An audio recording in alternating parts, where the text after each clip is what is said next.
ये क्या है ये सीएबी? कानून आपने विरोध किया जिसमें पड़ोसी देशों से जो शरणार्थी जो वहां धार्मिक वजहों से प्रताड़ित हैं उनको नागरिकता का रास्ता खुलेगा। इसमें क्या दिक्कत है? कौन कौन से देश? पाकिस्तान है, बांग्लादेश है, अफगानिस्तान है।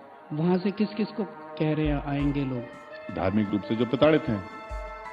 कौन कौन से धर्म के? वहां पे तो देश के मेजॉरिटी धर्म तो इस्लाम है, तो बाकी जो धर्म है, हिंदू हैं, बौद्ध हैं, क्रिश्चियन हैं, उनको बुला रहे हैं जी।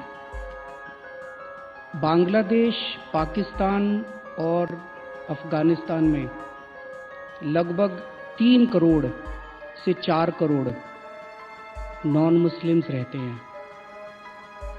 इनमें से अगर आधे भी हमारे देश में आ गए, इनको नौकरी कौन देगा? इनको कहां बसाओगे? इनको घर कहां से दोगे? इनको दिल्ली में बसाओगे, इनको बंबई में बसाओगे, इनको गुजरात में बसाओगे, इनको आसाम में बसाओगे, इनको त्रिपुरा में बसाओगे, कहां बसाओगे? इतने थोड़ी आज हमारे देश में हमारे बच्चों को नौकरी नहीं मिल रही, चारों तरफ बेरोजगारी का माहौल है। हमारा पहला मकसद तो अपने बच्चों को नौकरी देना होना चाहिए।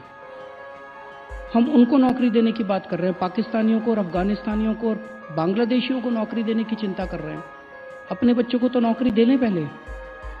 हेलो फ्रेंड्स, आज हम बात करेंगे सीएए के बारे में। चलिए जानते हैं सीएए क्या है और इसका फुल फॉर्म क्या है। दोस्तों, सीएए यानी सिटीजनशिप अमेंडमेंट एक्ट, और इसे हिंदी में नागरिकता संशोधन अधिनियम कहते हैं। दोस्तों, सीएए 2019 में पास हुआ था। ये 3 पड़ोसी देश पाकिस्तान, अफगानिस्तान और बांग्लादेश के उन अल्पसंख्यकों को भारतीय नागरिकता देने का रास्ता खोलता है जिन्होंने लंबे समय तक भारत में शरण ली हुई है। इस कानून के तहत दिसंबर 2014 से पहले भारत में आने वाले 6 धार्मिक अल्पसंख्यकों हिंदू, बौद्ध, सिख, जैन, पारसी और ईसाई को नागरिकता दे दी जाएगी। इस कानून में किसी भी भारतीय, चाहे वो किसी भी धर्म का हो, उसकी नागरिकता छीनने का कोई प्रावधान नहीं है। ये कानून केवल उन लोगों के लिए है जिन्हें वर्षों से उत्पीड़न सहना पड़ा और जिनके पास दुनिया में भारत के अलावा और कोई जगह नहीं है। दोस्तों, इस कानून के तहत उन लोगों को अवैध प्रवासी बताया गया है जो भारत में वैध यात्रा दस्तावेज या पासपोर्ट और वीजा के बगैर घुस आए हैं, या फिर ऐसे लोगों को जो वैध दस्तावेज लेकर भारत में घुस आए मगर तय समय से ज्यादा समय तक यहीं रुके रहे। सोमवार 11 मार्च 2024 को गृह मंत्रालय MHA ने CAA 2019 के तहत नियमों की अधिसूचना की घोषणा की।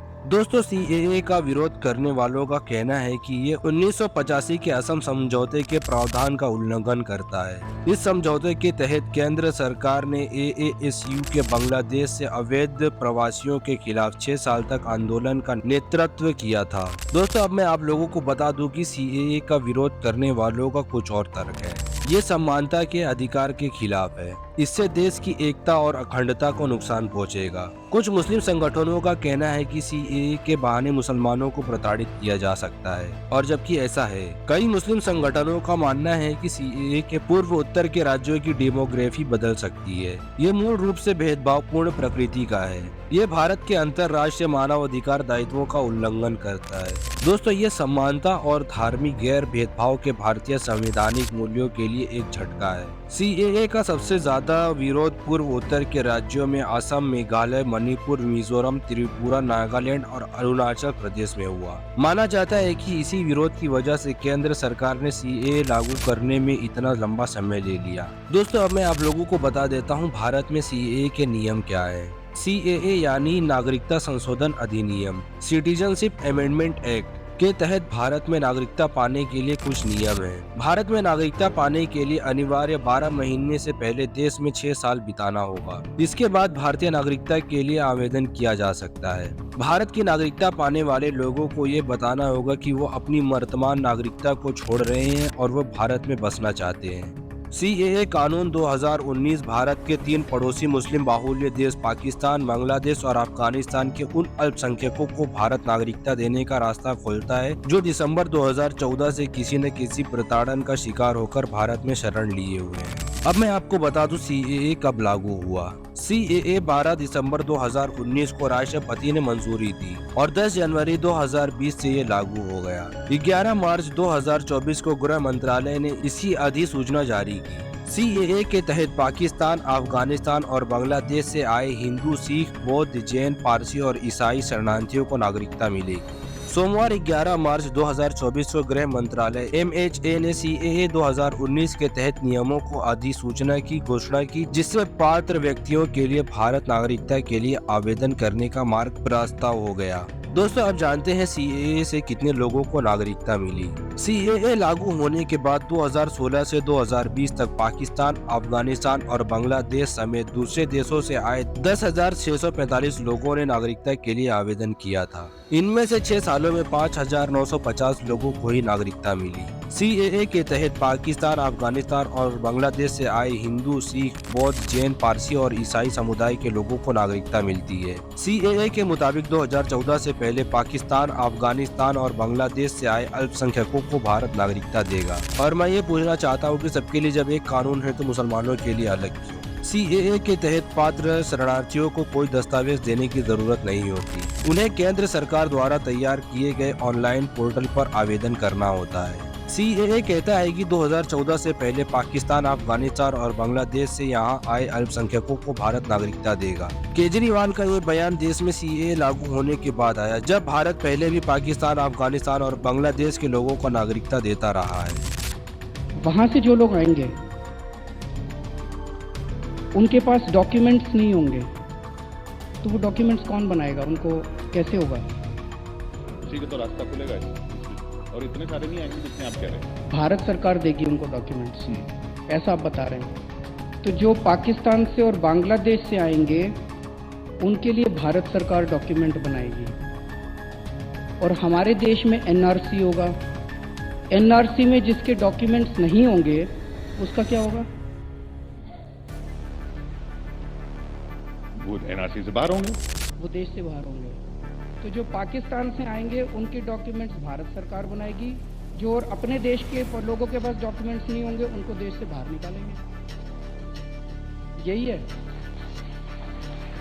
मैं समझना चाह रहा हूँ, मैं भी अभी तक समझा नहीं हूँ ये कानून है क्या चीज़। दोस्तों, अब बात करते हैं CAA क्या है, इतना हंगामा क्यों और किन देशों से आने वाले गैर मुस्लिम को मिलेगी नागरिकता। इसके लागू होने से 3 पड़ोसी मुस्लिम बाहुल्य देशों पाकिस्तान, बांग्लादेश और अफगानिस्तान से आए उन लोगों को भारत नागरिकता मिल जाएगी जो प्रताड़न का शिकार होकर दिसंबर 2014 तक भारत आए। दोस्तों, CAA लागू कर दिया गया है। गृह मंत्रालय ने इसे लेकर सोमवार को नोटिफिकेशन जारी कर दिया। मंत्रालय की ओर से कहा गया कि गृह मंत्रालय MHA आज नागरिकता संशोधन अधिनियम 2019 के तहत नियमों को अधिसूचित करेगा। नागरिकता संशोधन नियम 2024 कहे जाने वाले नियम CAA 2019 के तहत पात्र व्यक्तियों को भारत नागरिकता प्रदान करने के लिए आवेदन करने में सक्षम बनाएंगे। आवेदन पूरी तरह से ऑनलाइन मोड में जमा किया जाएगा, जिसके लिए एक वेब पोर्टल प्रदान किया गया है। सवाल उठता है कि CAA क्या है और इसे लेकर इतना हंगामा क्यों मचा हुआ है। चलिए मैं आपको बताता हूँ। दोस्तों, सबसे पहली बात यह है कि CAA नागरिकता से जुड़ा कानून है। इसके लागू होने से 3 पड़ोसी मुस्लिम बाहुल्य देश पाकिस्तान, बांग्लादेश और अफगानिस्तान से आए उन लोग को भारत नागरिकता देगा जो प्रताड़न का शिकार होकर दिसंबर 2014 तक भारत आए। इसमें गैर मुस्लिम अल्पसंख्यक हिंदू, सिख, बौद्ध, जैन, पारसी और ईसाई शामिल है। CAA पहली बार साल 2016 में लोकसभा में पेश हुआ। यहाँ से ये पास हो गया मगर राज्यसभा में अटक गया था। कुछ समय बाद इसे संसदीय समिति को भेजा गया। तब तक 2019 का लोकसभा चुनाव आ गया। एक बार फिर से मोदी सरकार बनी और दिसंबर 2000 में इसे लोकसभा से दोबारा पेश किया गया। अब की बार ये लोकसभा और राज्यसभा दोनों में पास हो गया था। नागरिकता को लेकर क्या है प्रावधान? दोस्तों, मालूम हो कि नागरिकता देने का अधिकार केंद्र सरकार के पास है। पाकिस्तान, बांग्लादेश और अफगानिस्तान से आए हिंदू, सिख, बौद्ध, जैन, ईसाई और पारसी धर्म से जुड़े शरणार्थियों को भारत की नागरिकता दी जानी है। CAA के तहत प्रावधान है कि जो लोग 31 दिसंबर 2014 से पहले भारत आकर बसे उन्हें ही नागरिकता दी जाएगी। इसके तहत उन लोगों को अवैध प्रवासी बताया गया है जो भारत में वैध यात्रा दस्तावेज, पासपोर्ट और वीजा के बगैर घुस आए हैं, या फिर ऐसे लोग जो वैध दस्तावेज लेकर भारत में आए और अवधि से ज्यादा समय तक यहाँ रुके रहे। 10 जनवरी 2020 को इस अधिनियम को राष्ट्रपति की मंजूरी मिली। हालांकि इसके खिलाफ देश के कई हिस्सों में विरोध प्रदर्शन शुरू हो गए थे। ये कानून अब तक लागू नहीं हो सका था क्योंकि इसे कार्यान्वयन के लिए अभी नियमों का अब तक अधिसूचित किया जाना बाकी था, लेकिन अब रास्ता साफ हो गया है। संसदीय कार्य नियमावली के अनुसार किसी भी कानून के नियम राष्ट्रपति की मंजूरी के 6 महीने के भीतर तैयार किए जाने चाहिए, नहीं तो सरकार को लोकसभा और राज्यसभा की मंजूरी से अवधि की विस्तार करने की मांग करनी होगी। वर्ष 2020 में गृह मंत्रालय नियम बनाने के लिए संसदीय समिति से नियमित अंतराल पर अवधि में विस्तार प्राप्त करता रहा है। गृह मंत्रालय ने आवेदकों को सुविधा के लिए एक पोर्टल तैयार किया है, क्योंकि पूरी प्रक्रिया ऑनलाइन है। फॉर्म भरने वालों को वो वर्ष बताना होगा जब उन्होंने यात्रा दस्तावेज के बिना भारत में प्रवेश किया था।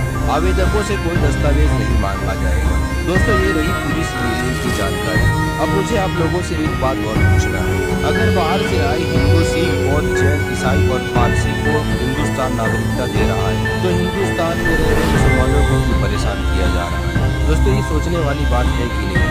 अगर आप मेरी बातों से सहमत हैं तो वीडियो को लाइक करके ज़्यादा से ज़्यादा शेयर करें, ताकि हर किसी को मालूम हो कि भारत में 2 तरह के कानून हैं, एक मुसलमान के लिए और एक गैर मुस्लिम के लिए। तो दोस्तों, आज की वीडियो में सिर्फ इतना है। उम्मीद है वीडियो आप लोगों को पसंद आई होगी। वीडियो अगर अच्छी लगी तो लाइक करें और हमारे चैनल को सब्सक्राइब जरूर करें। अब हम आपसे फिर मिलेंगे ऐसी ही एक और वीडियो के साथ। तब तक के लिए आप जहां भी रहिए खुश रहिए और खुशियां बांटते रहिए। आपका बहुमूल्य समय देने के लिए दिल से धन्यवाद।